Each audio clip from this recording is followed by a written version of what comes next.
Okay, we continue with ZERA SHIMSHON on Parshas Bereishis, the piece that we selected.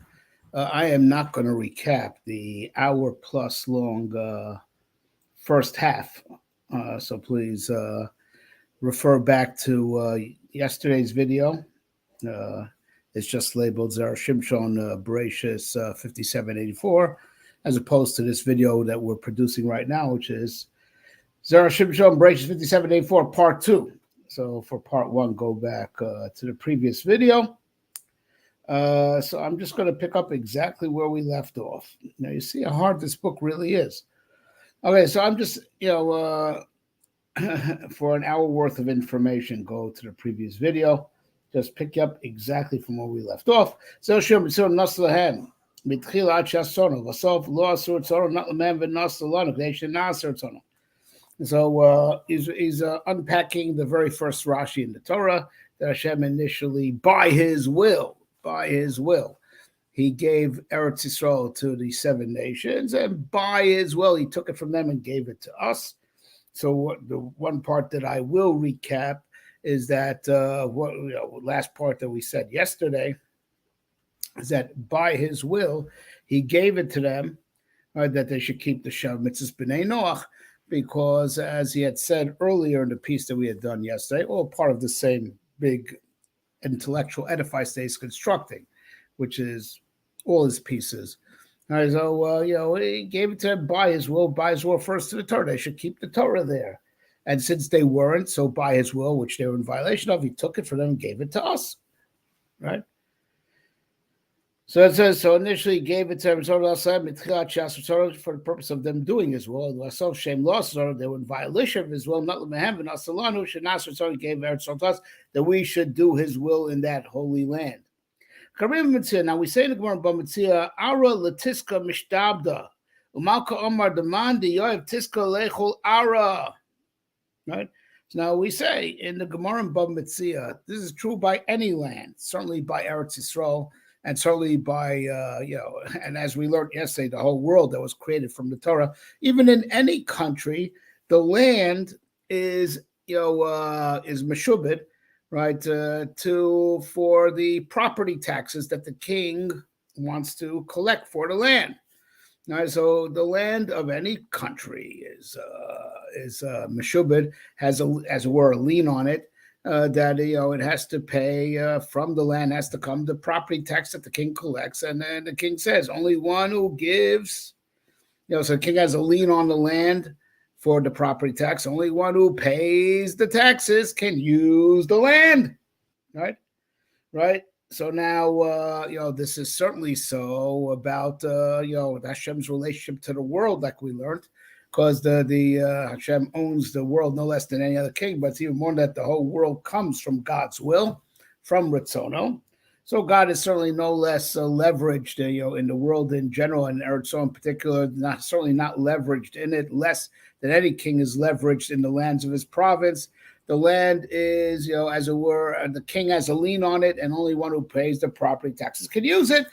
The 7 nations weren't paying their property taxes because they weren't keeping the Sheva mitzvahs. Va'od, now he adds another point, Shetchila sorts of the Adam, Levad, Lakoshko, B'Shivachi Nasr Lehem, Alpha Pi Shehem, Ayu Chotim, Shehu Aya Rachok Mehem, Shashemai Shashem, Levad, Varetz, Nasan, Livnei Adam, Levadam. Lachamatan Torah, Shoda Shechina Lamato, B'Tog Zer, Lo Ratzah Shei Dirasa Ben Achotim, Lechem Nasr Yisrael, Shav Pi Shaloya, Lem Schus, Kedayu Mikokom, Kedai, Avshalem Schus, Kedai Mikom Makom Lo Yu Rishoyim. Right? So then he says another point.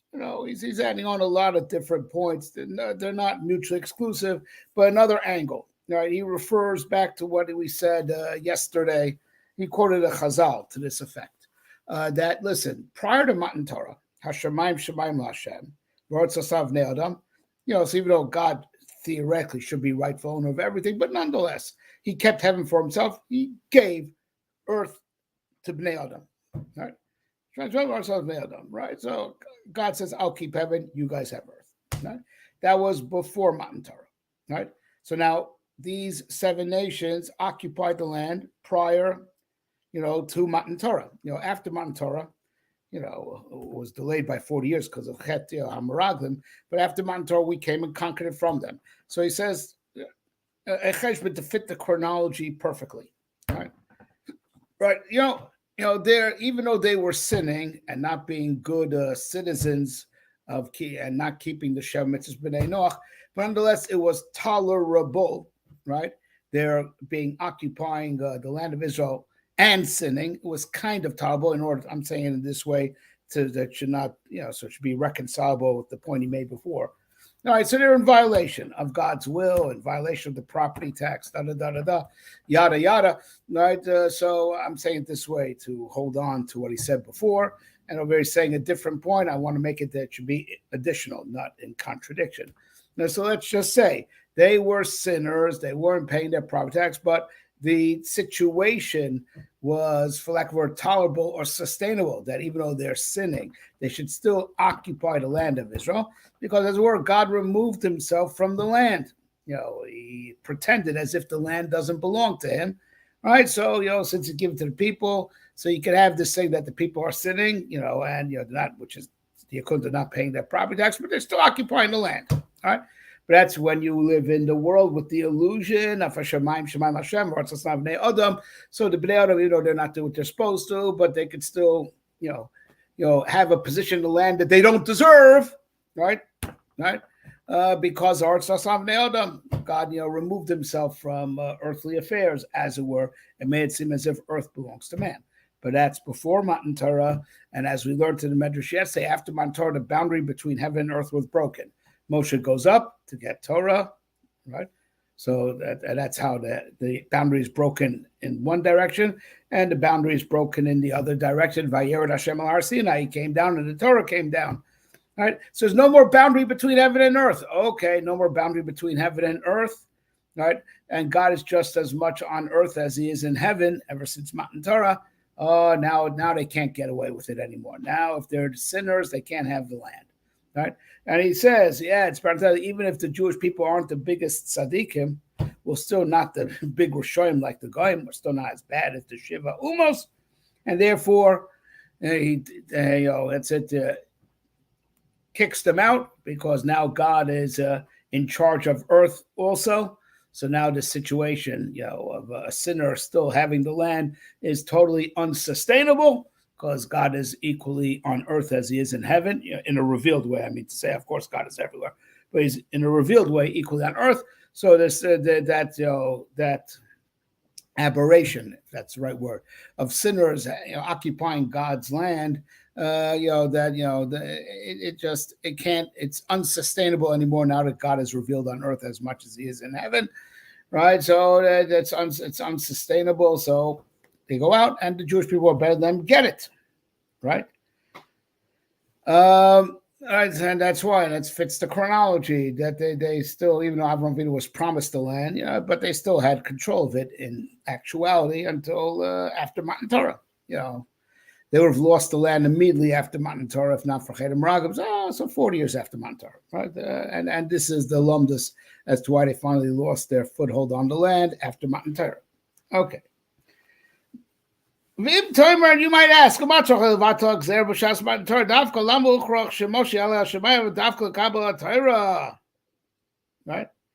So you might ask the following question.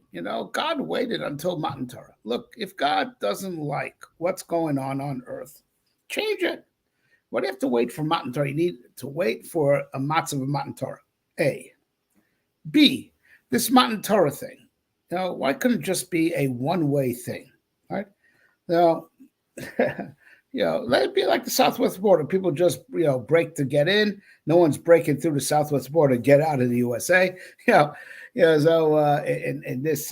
in our case, right? The main thing was to put Torah on earth, right? That was the main thing. Put Torah on earth. One way. Let God come down, put Torah on earth. Why does Moshe have to go to heaven? Why does the boundary between heaven and earth have to be broken in both directions? Just break it in a one way, for the main objective of putting Torah on earth. These are his two questions. Right? Yesh Lomar, so you can answer.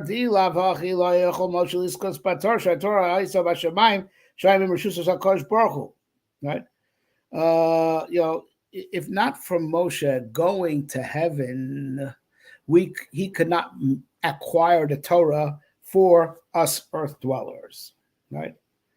Right, because Torah is heavenly, and heaven is in the domain of God. So now he wants to make this halachic. So follow the argument, right? So Moshe Rabbeinu needs to acquire Torah, and Torah is in heaven. Prior to Matan Torah, Torah is in heaven, which is the domain of God, right? Perak hey the basra, and then Perak hamecher sasvinim baba basra, right? Amar Abai v'Rabbi Tavayu. So Abai and Rava say both of them. Mesira kind of Bereishis Arabim Chatzer she'ena shoshnehem. Right, to hand something over, that a kinyan that's affected by the one who is releasing his ownership, handing it over to the recipient. Well, that works even in public domain or in neutral ground, right? So Rishus Harabim, Mesira is kaina, right? Handing it over, you hand over the reins, right? Handing over the reins, so that's a legal acquisition, even if it's done in a public domain where it's not the turf of the buyer, not the turf of the seller. Right, so Mesir works in Mesir Sarab or a Chatzar that belongs to neither of them. Right, that's a Kinyan Mesira, where the Kinyan is affected by handing it over. Right, Meshicha. Right, but if the king is affected by the buyer pulling it, so the seller's not handing it over. He just says, Meshoich, right? That animal over there that I own, pull it. So the guy's not handing over the reins. He's instructing the buyer to do a Meshicha, right? And that should be the Kinyan. So Meshicha is different, right? Meshicha does not work in the public domain, right? It only is kona in a simta, which is technically public domain, but it's like a sidewalk, like a side. The rabbim do not walk there. It's like a side. Like I guess you'd call a sidewalk or a side alley. That's a simta, right? Place where the rabbim walk, right, left, center. It's like totally burst open. The rabbim Mashiach doesn't help over there. Mashiach does not help in a full-blown Rishus Harabim. Only helps in a simta, or alternatively in a field that's jointly owned, a courtyard that's jointly owned by both buyer and seller. So amazing. Mesira works on even Rishus Harabim and even in a place which neither buyer and seller or seller have any shaychus to it, right? But a kinyan Mashiach where the buyer's not actually handing it over. He's just instructing the kaina, hey, that animal that you want to buy off of me, the way you will make it yours is by pulling it. Well, that kinyan meshicha, that the buyer pulls it, that only works in a simta, which is like, to the side, not the main street. Doesn't work on Main Street, or alternatively, it only works in a field that's jointly owned. So it's also on the turf of the buyer, right? But a total neutral zone or full-blown neutral zone, Mashiach doesn't work, right? So that's between Mesira and Mashiach, right? Right,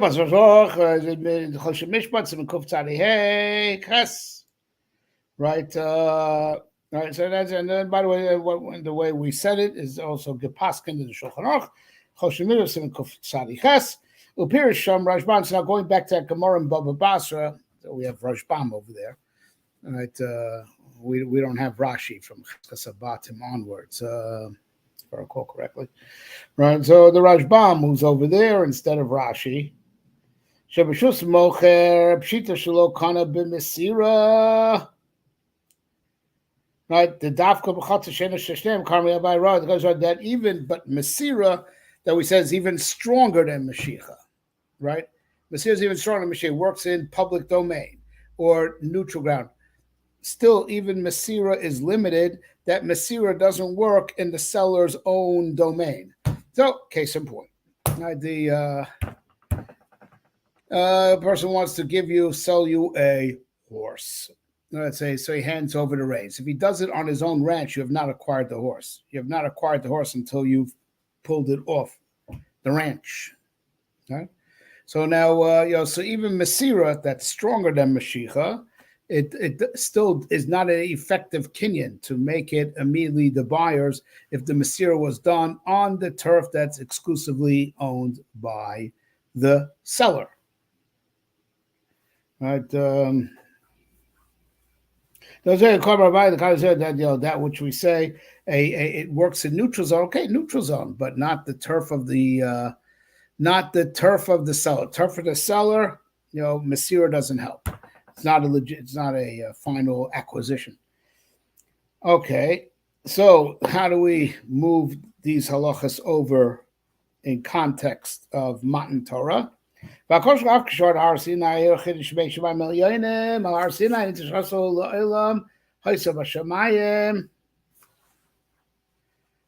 vayet shamayim vayered. V'atorah haisa imo b'nitza Torah b'shus mochem ken yevshar b'mesira akar tzorich liknos b'meshicha. Right. Mamaf meshicha and kor b'shus mochem el dafka b'simta b'chatzah she shel shneim. Lehem maskosh gu bito agzera mashal yom yodu taktorim mikri shus shel shneim v'zor chol lekabel Torah. Right. So he says an amazing word. So it's like this, Vayer Hashem el Har Sinai, I do believe it's Lashon Rashi, but it's Lashon Chazal. Hashem went down our side, says, Hirchin el yonim al tachtonim. Right? It's not that when we say Hashem came down, he didn't come to earth, for lack of a better word. Of course, God is everywhere. It's talking about his revealed presence.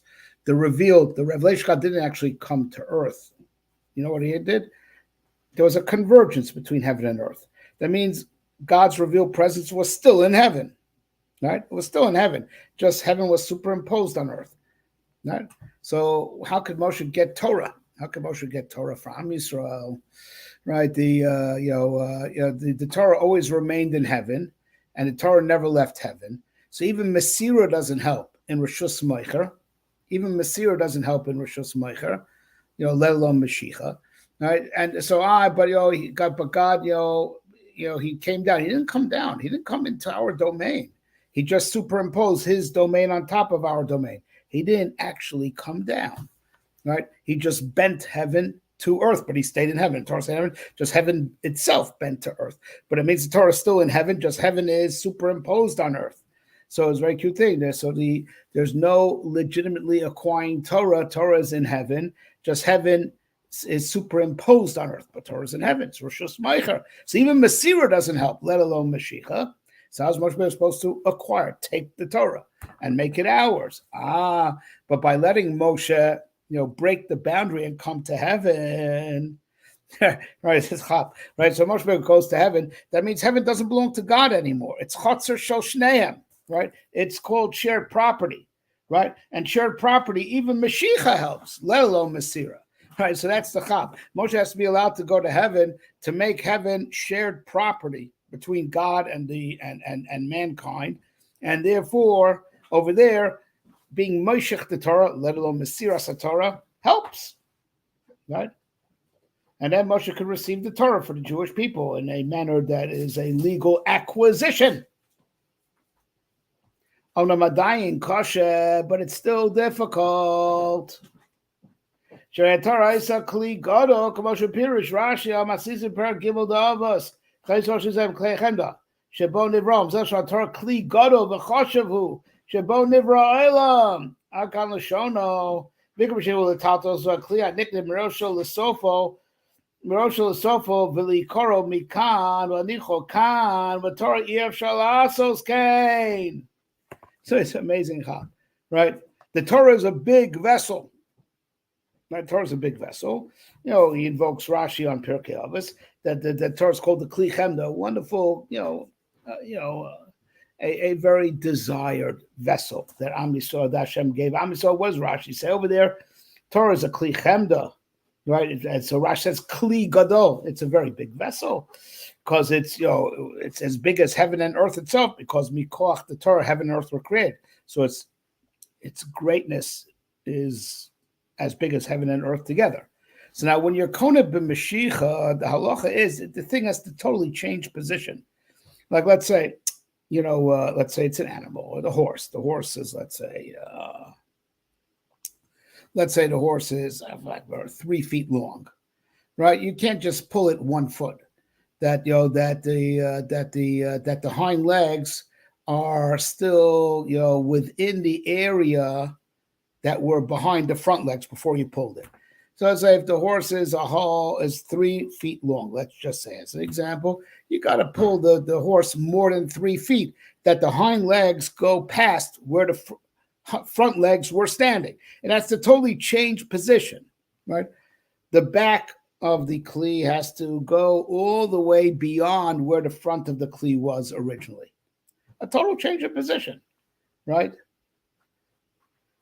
Right, is that right? So now Torah, you can't do that. If Torah is as big as the world itself, the Torah never changed position, right? It's like the super long animal. You pulled it, even let's say animals are 50 feet long. You want to be doing Mashiach on a dinosaur, right? Even if you pull it 10 feet, 20 feet, but it's 50 feet long, it's not a good Mashiach because it's still in the same space that it occupied originally. Didn't totally relocate to new space. So Torahs, which as big as the whole world, a Kli Gadol, how do you get it to relocate that you could be kind of a Mashiach? V'yesh leimar, right? The Isa Hasam. So now I'm going to go back to the Gemara Namocher Sasvina.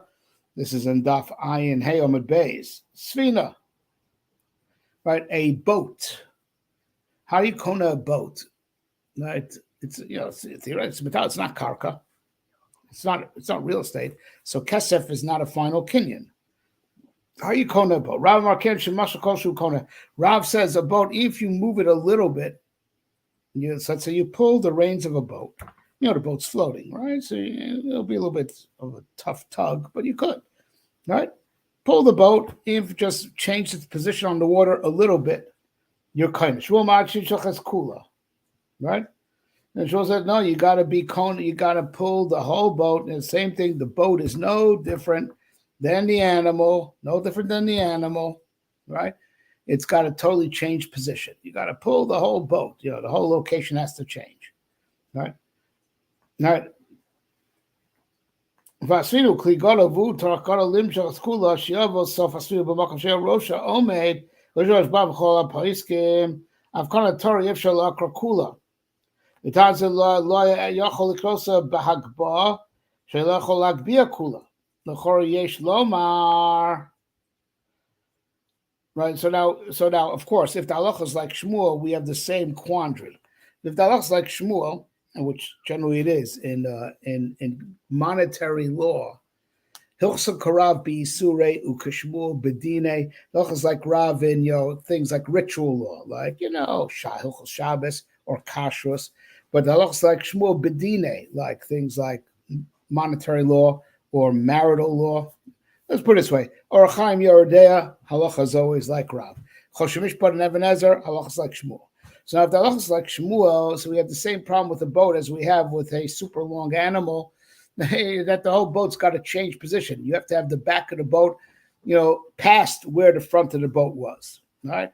Which is a big boat, like the Titanic, is very hard to do, let alone the Torah takes up the whole world. Okay, now if the Torah takes up the whole world, he adds, by the wayside, so you're not kona bahagba either.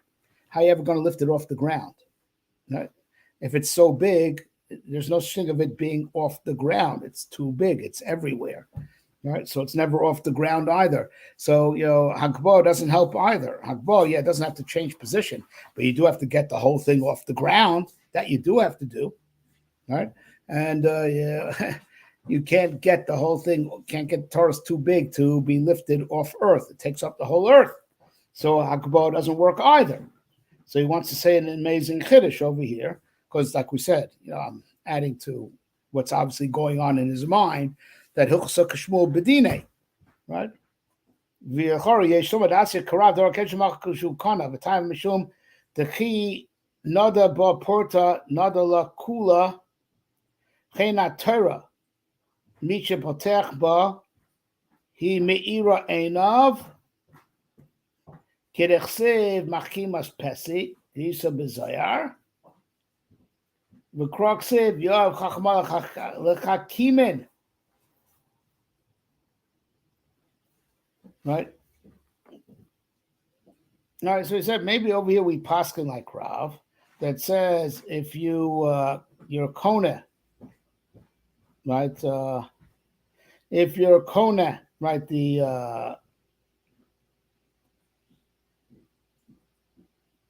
Try to follow his argument over here. Look, he's talking, romantically, poetically, trying to follow the argument over here.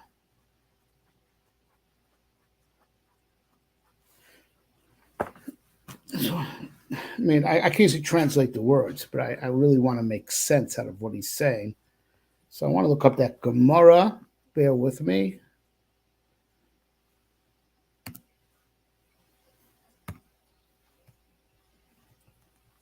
It's Ayin Hayom Beis and Baba Basra. Give me a second. But now you see, this is what it means to learn ZERA SHIMSHON, okay? This is to learn ZERA SHIMSHON. You see what a hard book it really is. No, hey, if it gives you all those schools that they promise, it can't be easy to learn. Should be able to get schools so easily. Ayin Hayom Beis. Let's look it up.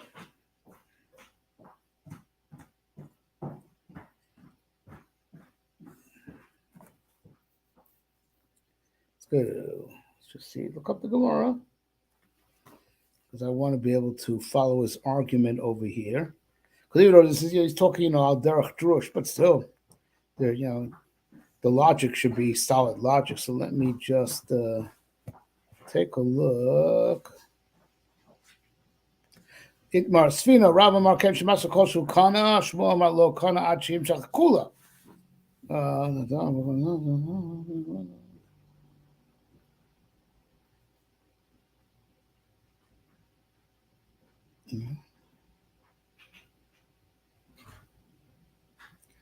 Vanadar fil Rabacha, kan no come Rabacha, El Balichain, Damkov, the Kriya Brego, Svina came the Noda, but Porta Noda La Kula.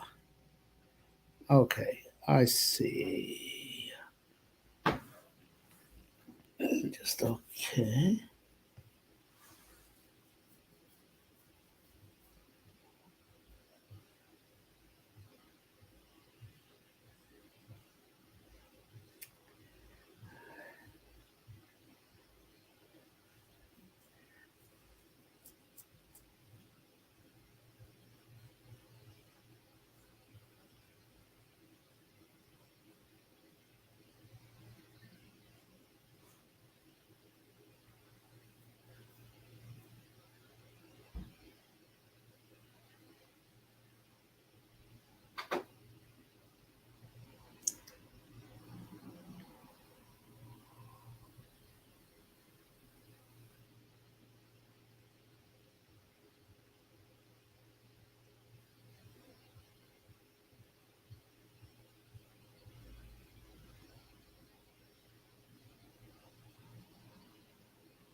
All right, the argument is something like this: that the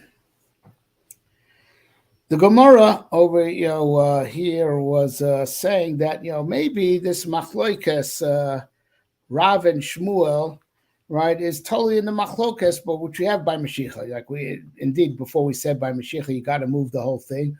All four legs have to change position. Four legs of a four-legged animal, right? So Rav says, I don't disagree. It could be that by Mashiach, I could agree that by Mashiach, the whole animal's got to move, right? But it's got to move to the point that it totally is no longer where the front legs were. I do believe is what the halacha is, right?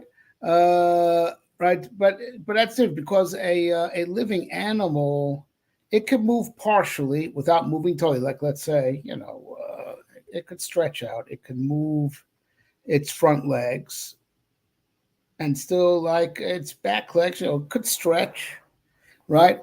And technically it changed position. It's not exactly on the exact same square foot it used to be, right? But still, the back legs didn't really leave the ground. They were still where they were. Just the animal stretched. It moved its front legs and stretched out. So, it now is, you know, the front of the animal may be where it didn't used to be, right? And even the body may have stretched forward, but the back legs could be still where it was on tippy toes, right? So, therefore, you need all four legs to move, right? All four legs to move. Okay, right? But that's true by an animal that could stretch. It could move its front legs, and stretch out while leaving the tips of its back legs exactly where it was, as if I'm understanding correctly, right? But by a boat, there's no such thing. The boat is not stretching out its back. The boat, once even a little bit moves, the back moved also. Animal, if it only moves a little bit, could be the back legs are exactly where they were. It just stretched forward, moved its front legs and stretched out forward, but the back legs, didn't change position. But by a boat, an inanimate object, that's not the case. If the front moves, you can be sure the back moved also. Okay. So maybe we paskin like Rav in this, and I guess I'm going to put some right. All right.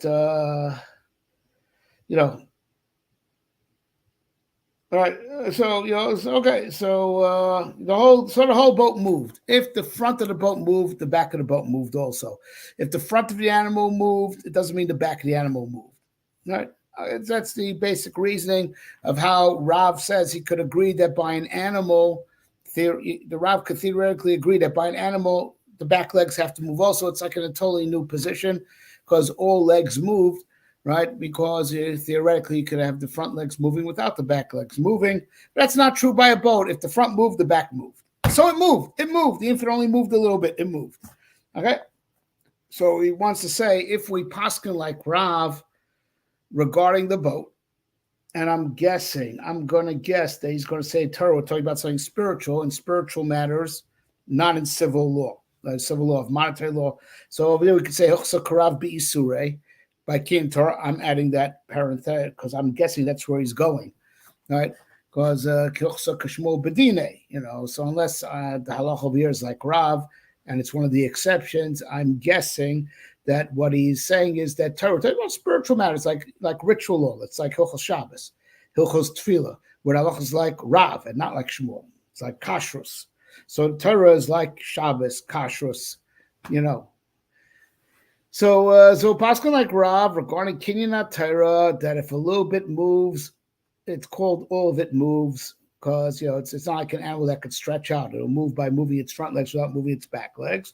Torah will be like the boat. If a little bit moves, all of it moves, right? So now in Torah, how can you say if a little bit of it moved, all of it moved? How do you know that's true?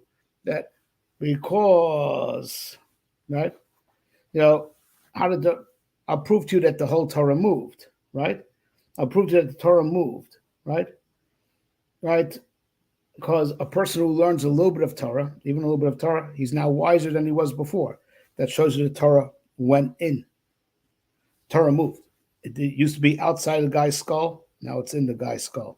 It's it. The Torah moved. You could be sure the Torah moved because anyone who learns, he was empty, and now there's Torah in his head. Right? Right? Torah gives wisdom to the fool. He's a bizarre. He quotes a lot of Zohar over here. Right? Also, Torah immediately, even a little bit. All of a sudden, the guy is wiser than he was before. That proves that the Torah moved. It was outside of the guy's skull. It was outside of his heart. He was blind. He was morally blind. Now it's inside his head. Now it's inside his heart. Now he has a moral clarity, moral vision. Miras Einav. Right? Okay, so that proves that the Torah moved. So even a little bit of learning moves the whole Torah. What's the proof that the Torah moved? It was outside of this guy. Now it's inside of this guy. Right? Okay. So now, he follows through. He doesn't he doesn't cut it short. He follows through to build it up. So a critical mind should not reject this drush. But of course, what I said is still a little bit difficult.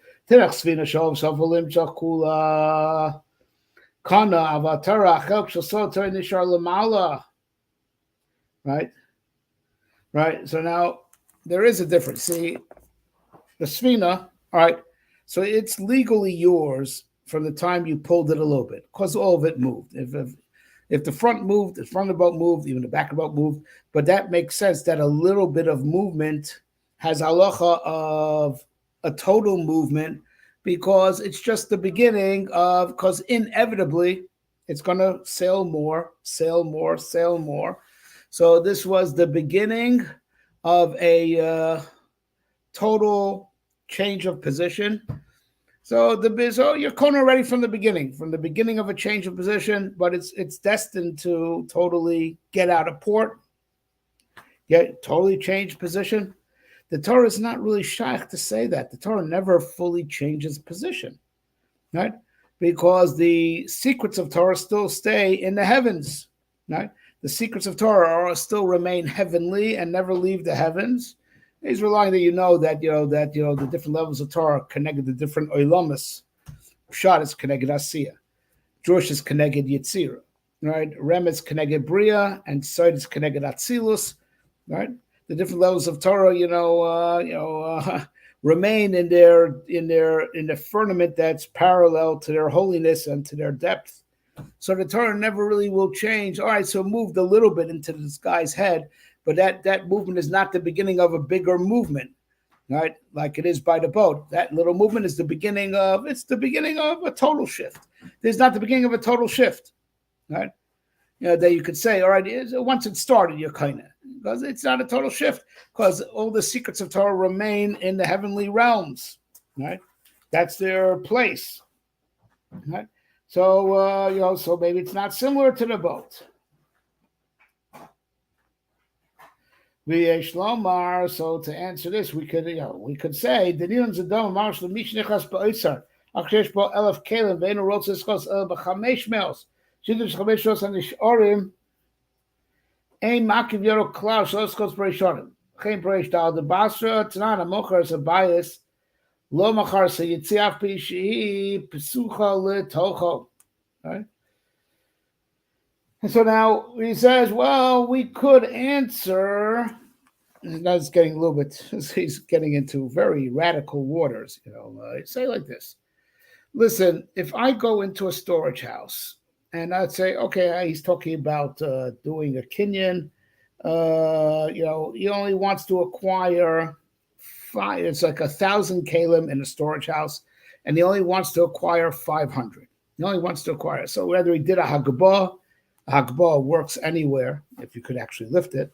Does Hagbah on the 500? The fact that the 500 he wasn't kaina, it doesn't stop this kinyan on the first 500. Now I'm guessing that he means it also if I do a kinyan agav and I want to be kona 500 kalim agav the chotzer, I don't want to be kona all 1,000, just 500. 500 agav the chotzer that it's in, and I do a kinyan agav. Of course, you see, kona what you want to be kona, and what you don't want to be kona is not ma'akev. Just because there's extra that I don't want to be kona, it's not ma'akev on the amount that I do want to be kona. If I did a kinyan, that's binding. So, so he wants to say an amazing thing, right? So, that verse he also says that's even when they are physically connected, right? So like don't say, well, it's stuff by Kalim, the 500 that I don't want to be kona are not physically connected to the 500 I do want to be kona. We have such a thing in real estate where it's okay. I don't know the exact type. You'd see as like some type of porch or something, some type of it's an addition onto the house. You could sell the house and your kinyan on the house is binding, and you're still not kona the yitzia. Even though this yitzir, which is it's connected to the house, even though it's physically connected, if the king could be binding on the house only, and you're not going to the yitzir, even though the house lets out to the yitzir. Okay, so so you just bring a raya that you could have a partial kinyan on something, right? If there's part that you want to be kona and there's part you don't want to be kona, the part that you don't want to be kona is not makiv on the part that you do want to be kona. When the kinyan on the part that you do want to be kona was done right. Okay. So achinami, so over here also, Moshe Lon Skar Mel Miskoisel Bechel Katar Shasili Moshech Ligos Ischash Bom Ede Chachmei Yisrael. Shekol Echad Yesh Lo Chelko BaTorah.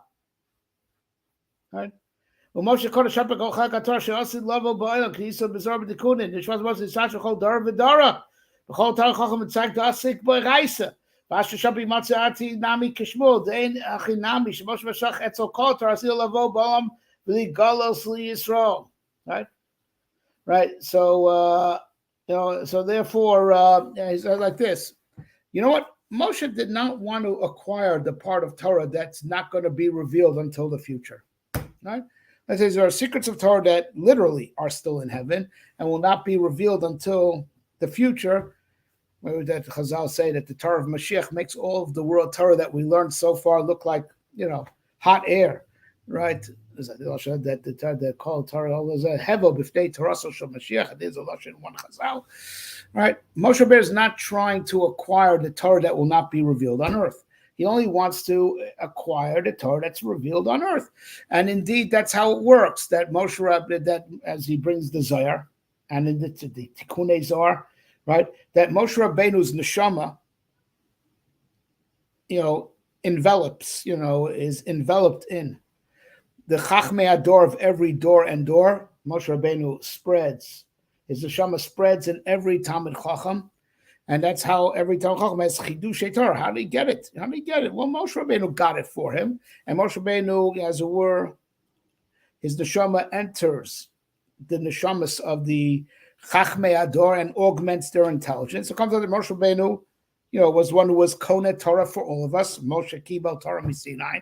And that's what it also means that I feel Tamid Vasik, Shol Rabo, Nigla, Moshe Rabbeinu saw everything that people are, even what a Shiloh that a Talmud is going to ask his Rebbe was all revealed to Moshe. Moshe Rabbeinu acquired it for all of us and dispenses it to us by enveloping himself. His neshama being enveloped within the Chachamim of every door and door. That's how we call Moshe Rabbeinu. He's not, why call him Rabbeinu? It was just the Rebbe of Yoshua and that door. No, Rabbeinu, he's our Rebbe. His neshama comes in every door and inhabits the neshamas, shines within the neshamas of the Chachmei Ador and enables them to come up with these chidushim. So because our Moshe Rabbeinu was kaineh for us, all the Torah that will be revealed on earth. Right? He wasn't interested in being koneh. The Torah can't be revealed on earth. So he only wanted the part that could be moved to earth. Is all that he wanted to be koneh. He didn't want to be koneh the part that can't be moved to earth. So since he didn't want to be koneh the part that can't be moved to earth until the future, it's not makiv the king because he didn't want it. What he can't move, he didn't want. He only wanted what could be moved. And he comes up, once I say this, I can even come out like Shmuel. Shmuel that holds that you got to move the whole boat. So now I don't have to rely that maybe Matan Torah over there will make an exception that this halacha will be like Rav Lagabe Matan Torah. I don't have to do that anymore. Once I come up with this chap, right? That Moshe Rabbeinu only wanted to be kaineh for us, right? For us, the Torah that could be revealed on earth. So, and the Torah could be revealed on earth, fully changed position from heaven to earth. So it's like a svina that really changed position totally from heaven to earth. So it comes out that the halacha is even like Shmuel, we could work this out because he was koneh only the Torah that could indeed be moved totally from heaven to earth in every door and door, and it happens in every door and door. Mikoach the neshama of Moshe Rabbeinu. Right? That's good. What he does it, that was a good chap. Anyways, not that it needs my askama. Od matzanu reinu b'sefer emek halacha shiksha b'parasha shmo shafi pirish Rashi now shlo tzakator atzchil Bereishis b'shu koch masav di lav hachi ayamatchil mechor selchem dimken elo latchil sefer shmos b'achor selchem shadas machras shatir parsha zu rishon l'sefer. Right. So now another thing. So now he's coming from another angle, right? They saw in the Sefer Emek Halacha, right, that he asked the following kasha at the beginning of Parashas Shmos. Yes, according to what Rashi said in Parashas Bereishis, that the Torah didn't have to start from Bereishis, it could have started from Achor Selachem, which that should mean that the Torah Sefer Shmos should have started from Achor Selachem, right? So we still have to ask what is the function. Not just of Sefer Bereishis. What is the function of Parsha Shmos, Va'era, and half of Bo. Right? Rashi just asked, what's the function of Bereishis? Start from Chorzachem. According to that, the Torah should start from Chorzachem. We have to ask, so what's the function of Shmos, Va'era, and the first half of Bo? That is the kasha of the Sefer Emek Halacha. V'tiritz, and the Emek Halacha answers, Masha Pirish Rashi Atzo Parshas Bo. Right? He answered with what Rashi himself explains in Parshas Bo. Hatam Shiva L'kach Pesach Mitzrayim Ba'asar Mashal Tzil Pesach Doros Kidor of Masir Ben Chorsh Visha Yisrael Orum Va'eria Ben HaMitzvahs. Well, Pirish Rashi Pirish Ba'asar Apostle V'Chorish HaRishon Parsha Shebarosh HaSefer Lo Nemra Ela Ad Iyar V'lama Lo Pazu Ela Fish B'Gnusan Shal Yisrael Kosav Medaber Right? We answered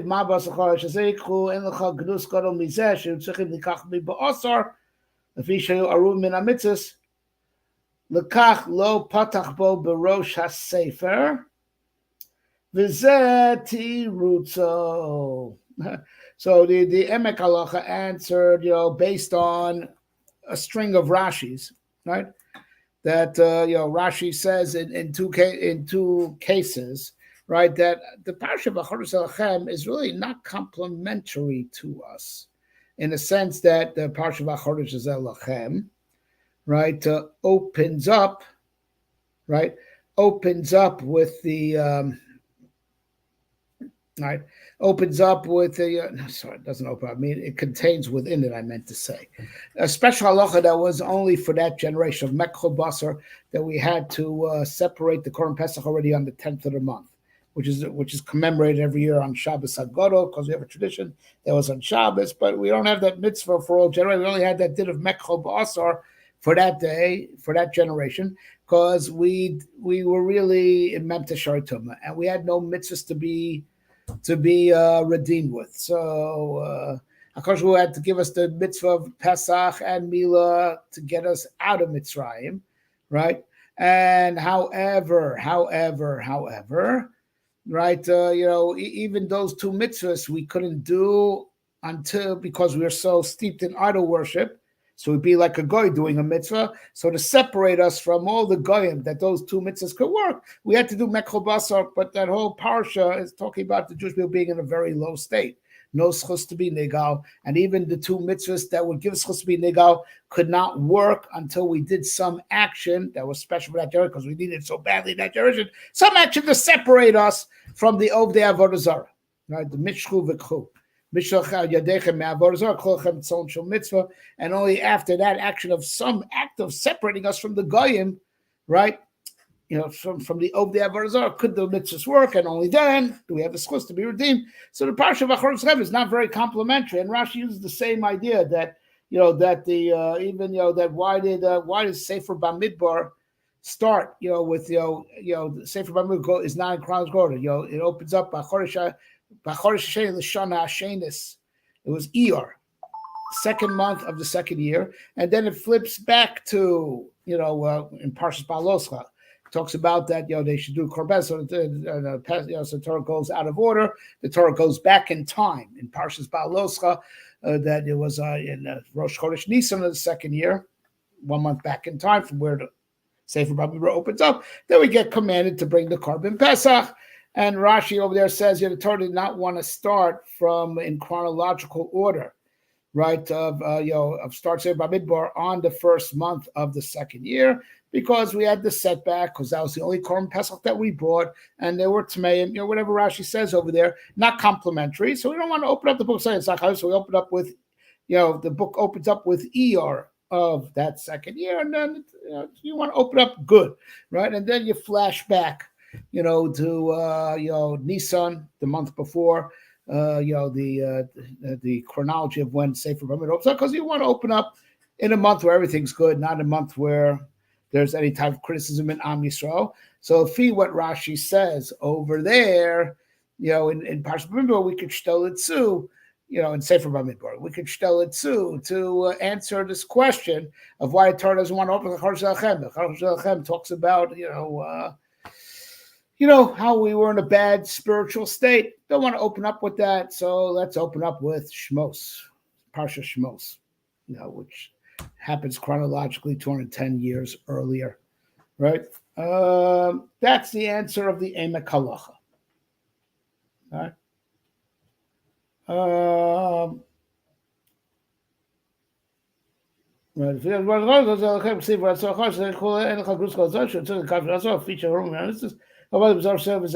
that's his answer. So we don't want to open up Sefer Shmos with Zachar Selachem because it's not very complimentary. We're so empty from mitzvahs, and we need the Mekho Ba'asar. So we start with Shtuptin Parsha Shmos Sefer. Koshel Fize Makom L'Rash Akshos Bereishis Lam L'Abad L'Char Selachem. And it's a little bit time Shal Koach Masav Shay Parsha Zachar Shay Sagruz So Mitam Anau. Vote then you know right the bishop by he the Parsha Balos Chadichod Avignos Karli Shosha in Stavu Velo Asu. Although the stavu the fish alo zachu, and was ishtano the shtahu milsos out of sharp the chedem ran chazal stavu. There's a cross biarayu mitzum vaftana sa'ines and molem mipnei achek moshe kosva teisves per kama the kiddushin. Right, so he does not like the answer of the Emek Halacha, right? Because it's not much. That's what Rashi had in mind. Right? Rashi says, why did we not open up with Achor Selachem? Okay, Koach Masagi Lamo. Wait a minute, you didn't open up from Achor Selachem because you don't open up with a bad parasha if it has anything to do with how Am Yisrael is deficient. And also, he just doesn't even like it's not just that's not good pshat in Rashi. He's not satisfied with that. He's not, that alone does not, he's not done with the Emek Halacha with that. Right. He further adds that he's comparing apples and oranges, right? Because over there in Parshas Ba'aloscha, where Rashi says the Torah went out of chronological, it started from Iyar of year 2 and then flashed back to Nisan of year 2, because over there was taka bad, because this was the only Korban Pesach they did. Like we said, after that they either couldn't or they weren't commanded until he came there. So 40 years later. It's bad. We were deprived of doing mitzvahs, and we were deprived of doing mitzvahs because of the Cheder Meraglim. And even the time, it's not their fault. It's not a good time. It's not their fault because they did the sin of the Meraglim to put them in a situation that this would be the only Korban Pesach they would do until they would come to Eretz Yisrael. Right, because they could not do the Korban Pesach, whether they were simply, God said, just don't even bother. I don't want your Korban until then, either whether it was that or they had the command, but they just couldn't fulfill it. Because, you have to be Gemalt, you have to have a Bris Milah in order to bring Korban Pesach, and the whole time that they were in the desert, they didn't have a Ruach Tzvonis, and you need a Ruach Tzvonis, to heal from the Bris Milah. So they didn't do Bris Milah because they couldn't heal from it, and that's why they had to do a new Bris Milah when you're sure. But either way, it was bad, that Am Yisrael, only brought one Korban Pesach, and next time would be only 40 years later, and it makes no difference that it was, circumstances beyond their control because it was their sin that brought upon them the circumstance beyond their control. So it's like Tchiyasu B'Shia, Sofa bonus, right? He brings a Tosfos, that says that fact, even if subsequently it's bonus that you can't do a mitzvah. If you brought on that onus by your sins, it's not really an onus because you'd never fall into that onus if not for the sin that you did. Right? Right?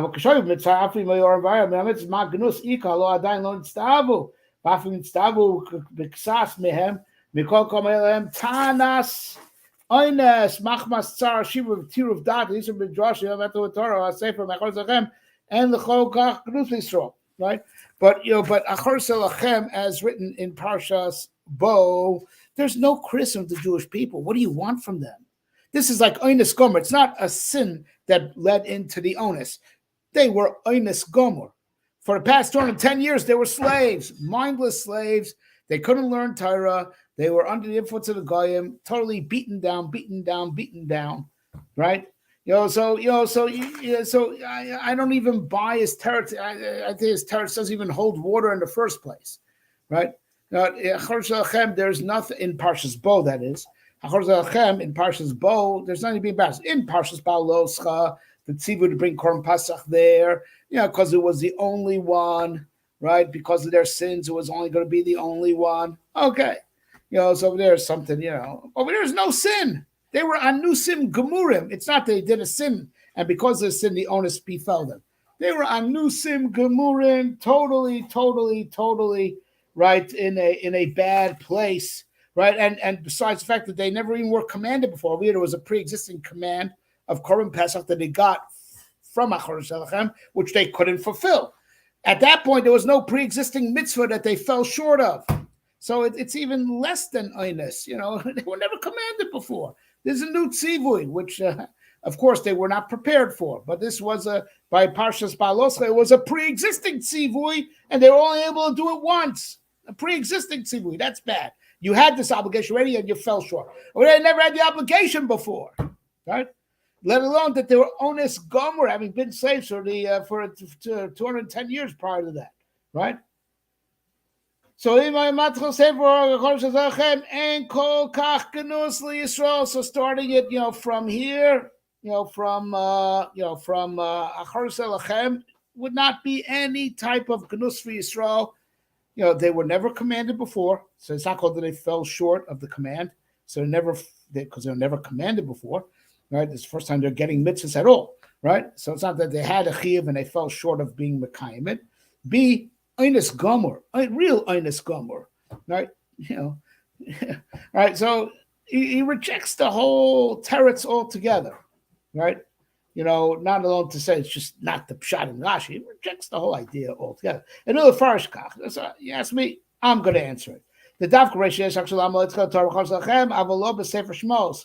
The Hain Lafi Marisa B'Drashim Shima Yisrael Sham Dvuk Kedush Mitzvah Shayalem Ayu Mashim Kominyan Shalagos B'Mitzrayim, right?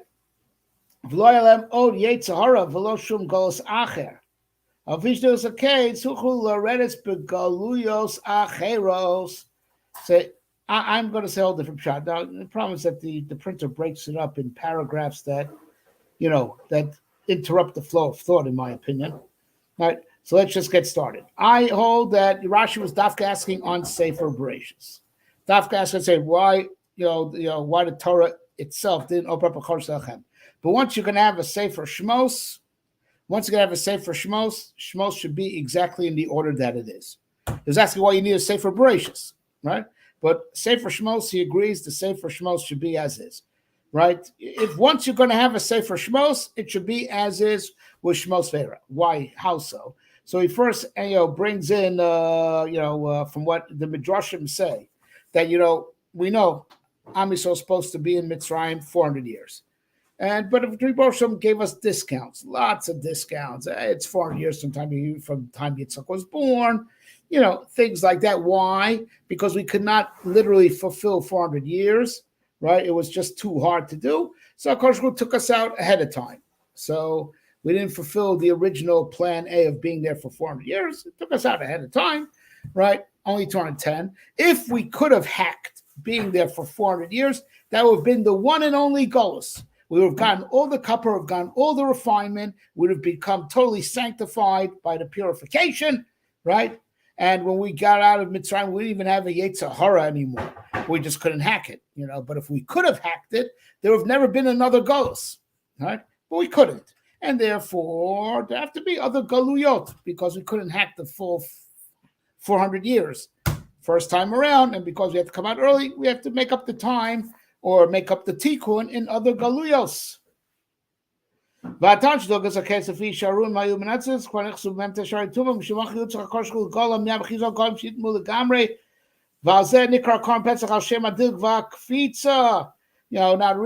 main reason why HaKadosh Baruch Hu declared you guys can't hack it, what was the can't hack? It's not because it was too painful, right? The main reason it was painful, but the main reason was, because we couldn't hack it because we would have totally assimilated, right? Because we were really, in Memtes Shari Tuma, we were all serving Avodah Zarah, right?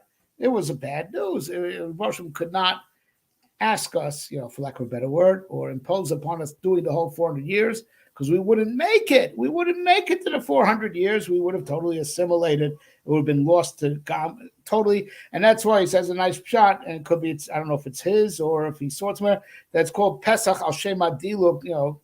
Rashi says, because of the jumping. So everyone thinks jumping is because Hashem jumped over our houses, as he jumped from Egyptian to Egyptian. And HaKadosh said, no, jumping, HaKadosh jumped ahead. He jumped. He was medaleg. He skipped. He skipped about, 190 years, right? He skipped 190 years. Is that correct? Yeah, 190 years. He skipped 190 years, right? And took us out. So he skipped over 190 years to take us out ahead of time, right? Right, but of course that made it necessary to go into subsequent galuyos. But that is because we should remember, right? Right. Vote. I mean, by Yaakov will say Yaakov Shimoni Bereishis Remes Down. I'll pause. Var so I said Tovo. Mouth at the beginning. Torvo. To Zumachos Bavo. Vo Zumachos Madai. Chodesh Zumachos Yon. Abraham Zumachos Adam. What I'm rude. The Milas Bereishis Domos Romance Bris Esh. Gazam. Gazar Lem. Hagehenom. V'turas kedem yavo ha'gabagolus. Right. So now this is all, all that the fact that he's just adding more sources, that it was already foretold that that we'd have to go into many galuyos, because it was also foretold we wouldn't be able to hack the whole 400 years. So that's he brings a famous chazal that tohu is a remes to golus bavel, vohu golus parsumadai, choshech golus yavan, and tahoim goes from golus edo, as is well known. And he also brings another chazal. I think it's also in the Tikkunei Zohar. It actually is a Tikkunei Zohar. Tikkunei Zohar, indeed, is bringing the Tikkunei Zohar I had in mind. Yes, he's bringing Tikkunei Zohar. Milas Bereishis, the word Bereishis could be inverted to read bris eish, a covenant of fire that we have hell to pay if we don't, live up to what the Rebbe wants for us. But the hell to pay could now be converted. Instead of going to hell, it could be converted to Golus instead of the Bris Eish. So the Eish of Genem could be, we could get out of the Eish of Genem by going to Golus. There's an Allah Chazal that Avram Avinu himself chose that for us. Gehenim or Golus. So the Bris Eish could be Golus instead, and that's very good. Bereishis, Bris Eish. But instead of getting the Bris Eish, we have Tovavo Choshech and Tom, right? We'll have the Golus instead, as a replacement, a more bearable replacement for the Eish of Gehenna. So it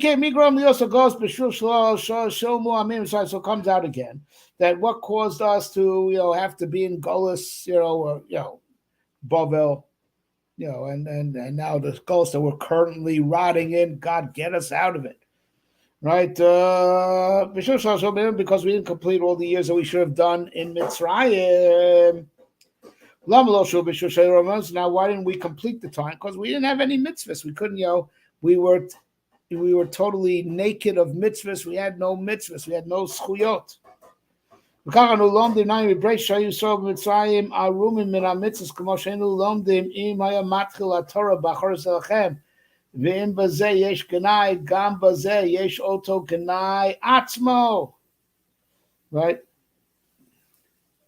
So now we learn this also from Bereishis. So I guess, so it's cute. He brought Ramazim from the very first pasuk in Bereishis, right? All the galuyos that we're going to have to endure, because in the future we're not going to be able to withstand all the 400 years in Mitzrayim. So it's already with Bereishis already dropped a hint why we had to rot in why we have to rot in Golus, and why we had to be redeemed ahead of time, or the consequence of being redeemed ahead of time, right?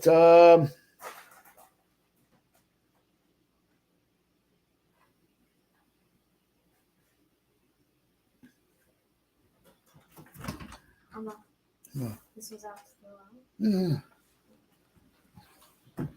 right.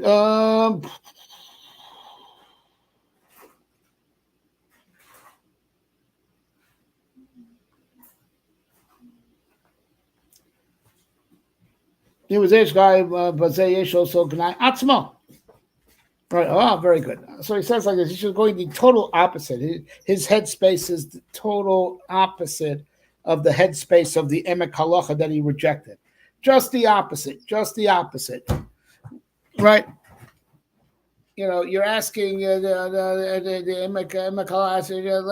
start from let Shmos at least start from Achar Zelachem.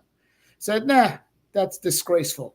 Because it talks about how we were in a bad state. Because that's why we needed these two mitzvahs, and now that, in addition to these two mitzvahs, we needed that special mitzvah for that generation because we were so steeped in avodah zarah. And it would be embarrassing to the Jewish people. Embarrassing to the Jewish people. What do you mean, right?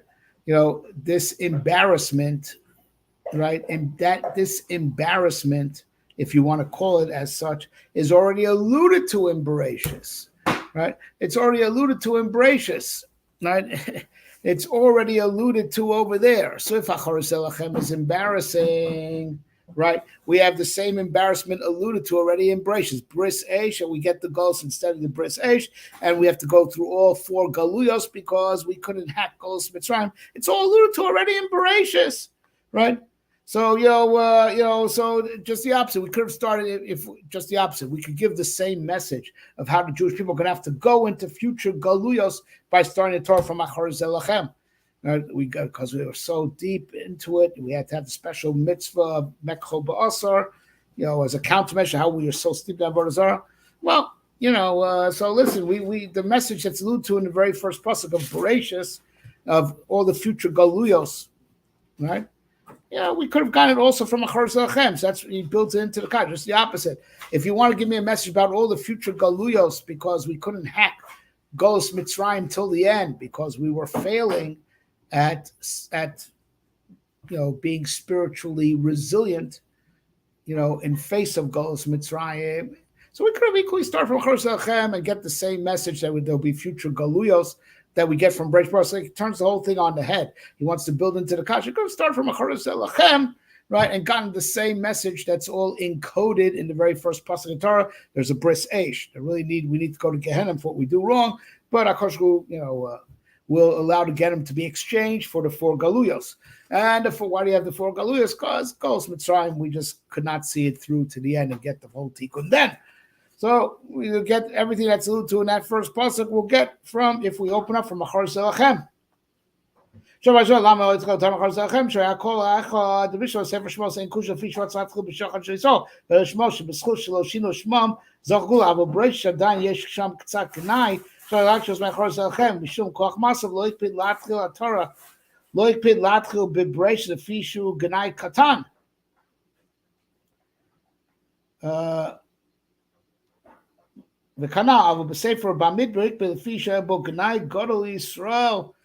So he wants to say like this, therefore now if we finally finish the thing, and I hope I'm giving it over right, but you see how hard ZERA SHIMSHON is. Don't go with these silly sheets, or these, charlatans that give you like the 10-minute ZERA SHIMSHON. This is one piece of ZERA SHIMSHON. This video and last video, and I hope we learned it correctly. All right, but to go full circle, he has a totally different headspace than the Emek Halacha, and just totally opposite, right?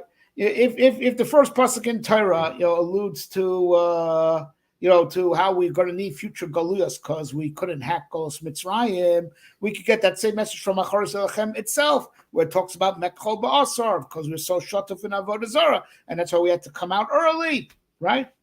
Okay, so now Bishlama Sefer Shmos, we don't start from Achar Zelachem because indeed, like the Emek on this part, he does agree with the Emek Halacha, right? Start Sefer Shmos. You don't want to start immediately talking about how Am Yisrael didn't hack it. Start from the beginning, which actually talks about Am Yisrael, where we didn't change our names, we didn't change our language, and we didn't change our garments. So we should start with how Am Yisrael does have some merit. So of course, don't go straight to how Am Yisrael is not perfect. Talk about what things that we learn out from the beginning of Shmos, that Yaakov didn't really want to settle. They're all things that it says in Agora, including with the Milamet Yisrael Mitsuyonim Sham that we said ago, which means that refers to Shloshim Shmam L'shonim Malbusham, right? Okay, now Bereishis. So why you open up with Bereishis, which also is not talking so nicely about the Jewish people, it's alluding to future goals. Well, okay, it's not so bad. It's all b'derech remez, right? And it pales in the face of the message of Koach Masav Higid La'amo, right? Right, it pales in the face of the message of open up about the importance of the Genesis, which explains our rights to Eretz Yisrael, like we had explained at length, mainly in last video, right? Of why Koch Malgos is the reason why Eretz Yisrael belongs to us, right? So even though Bereishis is not so complimentary, but for the totality of the message of Koch Malgos, it's kedai to put it there, because it pales in face of the beneficial message of Koach Maser Gid La'amo, right? But Sefer Bamidbar, over there it's a Ganai Gadol, Ganai Gadol, that only one Korban Pesach the whole time we were in the Midbar, falling short of a pre-existing obligation. That's a Ganai Gadol, it's not a Ganai Cotton. So therefore, you don't want to start the Sefer with that. So you start the Sefer jumping a month ahead, right? So basically, Am Yisrael in Mitzrayim needing extra help and showing goals. It's a Ganai Cotton because we didn't have any pre-existing obligations. We were on Nusim, but it's still, we weren't perfect. That's why they're future Galuyos. That's alluded to in the first pasuk in Bereishis, and it's alluded to in, of course, the parsha itself of Chodesh Zelachem, where it talks about Mekhol Basar, special halacha, which is a countermeasure to our low level. Right, so now by Shmos, you don't want to start with the Chodesh Zelachem. First, talk about how Am Yisrael had certain merits to be redeemed. Shmos, Shinu, Shmos, Shon, Malbusham, which is all alluded to in Parsha Shmos. Right, there's also things in Parshas Va'era, things about Emunas Yisrael. He's speaking in short form. In Shmos and even in Va'era, there's some stuff that talks about Am Yisrael's, belief in God. The Ma'minim b'nei Ma'minim, and the Lo Shinu Sham Shon Malbusham. All right, so let's start off with something good. Now, Bereishis, you start off with an allusion to how Am Yisrael wasn't perfect. They're going to need future Galuyos. Okay, but that Ganai Cotton, it's only Ganai Cotton, right? It pales in the face of the benefit of Koach Masav Higid La'amo, which was explained at great length in last session. Right? Okay, but in Sefer Bamidbar Takeh, where it's a Ganai Gadol, where we fall short of a pre-existing Chiv of Korban Pesach. We only brought one Korban Pesach in the whole time we were in the desert, and then for 40 years later, not. That's bad. And therefore, you don't start the Sefer that way at all, so you have to jump ahead to Chodesh Hasheni Lashon Hashenis, and then flash back to it in the middle of the Sefer. Okay, that's it, gentlemen and ladies. Our first piece of ZERA SHIMSHON. And you see how hard a book it is. So do it this way. Don't do fake. Do real. Right now, I'll add, I feel we're being challenged by God right now because we do a lot of fake learning. Fake Judaism. Virtual signal Judaism. I'm sorry. We got to say this because we got to figure out what we're doing wrong in order to get out of the predicament that Am Yisrael's in. Hopefully bring the real Geula. It's the shallow learning and the shallow experience and the virtual signaling and the brain dead videos, an empty spirituality that's nothing more than dopamine, right? Right? Don't fall for it. Don't fall for hocus pocus Judaism. You want the schools of ZERA SHIMSHON. If the stories of, first of all, that you should always learn Torah for real, not fake. Always learn Torah for real, not for fake. Right? With the full intensity, and the more intense, the better, the deeper, the better. A, right? B, if there's any truth about the schoolis of the Sefer, I can't believe you get the schoolis if you learn it shallow, right?